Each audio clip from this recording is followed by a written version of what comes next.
I call that my 40% rule, where like a car has a governor on it. It can go 130, the governor's only going to go 91. Right. And the whole thing about that is a true statement, like what you said. Our mind wants to protect us. The mind is like, honestly, it has a tactical advantage over us. It knows our deepest, darkest fears or insecurities. It knows where we start to feel, we start getting that doubt creeping that says, hey man, you know what, man, maybe this isn't good. Let's go back home to the wife. Let's go back home to the kids. This is not comfortable. So in that moment, the mind directs us. It's a protective mechanism. It saves us from doing bodily harm, or it really saves us from discovering that the mind's like, I want to be in charge of you. I don't want you to be in charge of me. So it tells you, let's just stop right here.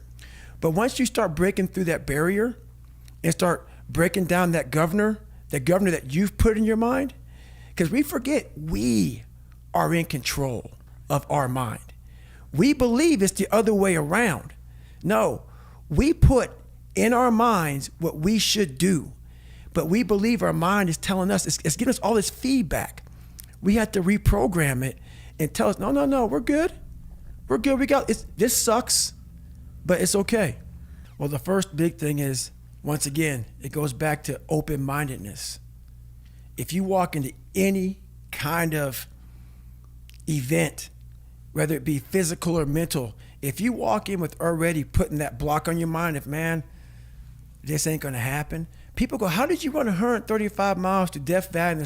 How did you run 100 miles with no training? Because I went into it not thinking, I can't do this, man. I went into it with a strategy. I had an open-mindedness.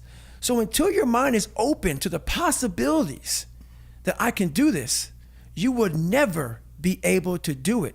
Once the mind starts to believe it can be achieved, only then does it start to break down tactically how we can do this. Until then, you're gonna always lose.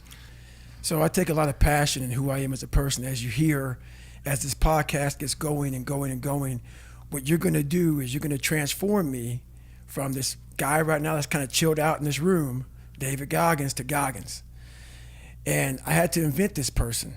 David Goggins is an introverted, soft kid that got beat up growing up, and mindset had to lie to create friends, to get friends, to be accepted. So my life has really been about two people. Very scary, but two people. I had to invent a whole nother human being to get outside of my comfort zone. And that human being became Goggins. Goggins is like the guy that walks out of the phone booth. He's like that Superman that walks out of the phone booth. And I was talking to my fiance today about, it's kind of strange how sometimes I have a conversation between David Goggins, and Goggins will tell David Goggins about the shit he's done. And David Goggins like, what the hell, man? Why are you doing that? That's nuts. So it's kind of this battle between trying to find more of yourself, knowing that the real you is afraid, likes comfort, likes living in a world that is that likes to pat you on the back, give you the things that you want to hear, not the things that you have to hear to get better.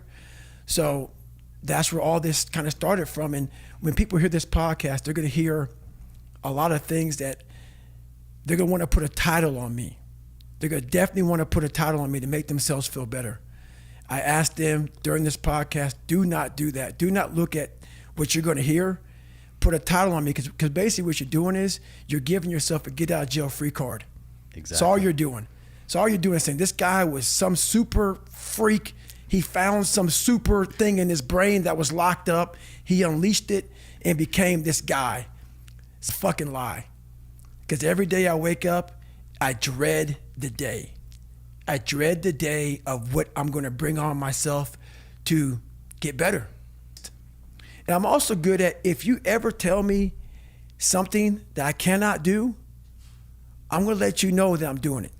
Right. Somehow you're going to fucking know one way or another that I'm doing it. It may not be like in your face. I may make sure that I run across the daggone world. So then it's on the news, and you turn the news on and say, how the hell did he do that? I want to do something that you know I'm here.